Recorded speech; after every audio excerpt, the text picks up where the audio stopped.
You know, first of all, it is big what came out today. I mean, what we had is documentary evidence that they were lying to users and to regulators and to members of Congress about their conduct as a corporation. And I think also what's important about this is that, we're concerned about the FBI and collusion with government and the campaigns.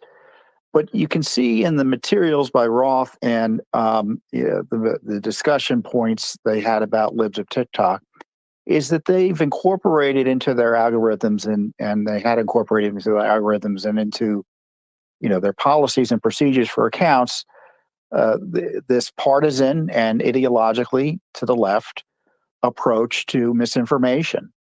And so you don't need Joe Biden to say take this tweet down. They've got it baked into the cake, or they had it baked into the cake. And so that's why it's important this internal material comes out because it shows that at one point they didn't need to speak to outsiders to know what to do because they had the systems in place to curtail the speech that they all knew they didn't want spread. And, some by way of background, many years ago, I don't know how many years ago, but, I've been involved in conservative movement for longer than I care to admit to.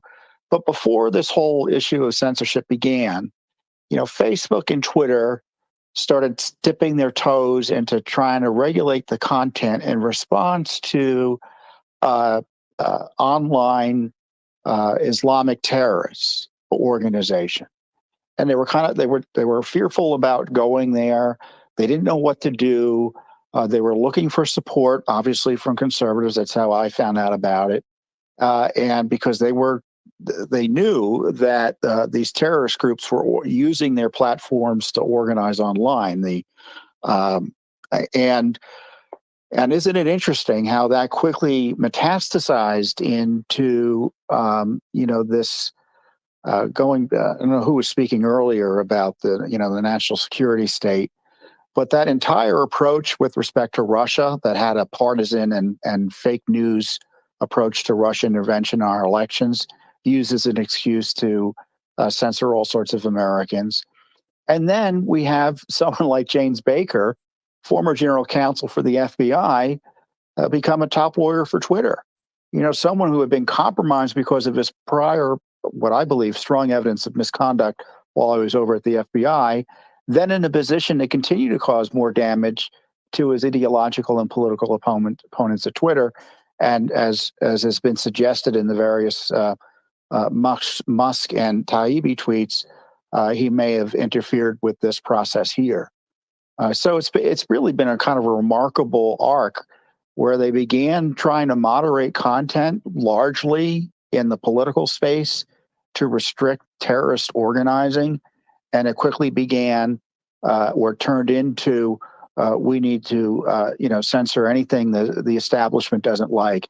And, contrary to my colleague who was speaking earlier, the establishment tends to be very left to center. And in this case, we're in a revolutionary moment, I believe. And we have this unholy mix of radicals in academia and in the private sector working with partisans, Democrats mostly, who see opportunities to suppress their opponents by embracing this radical attack on free speech and the First Amendment.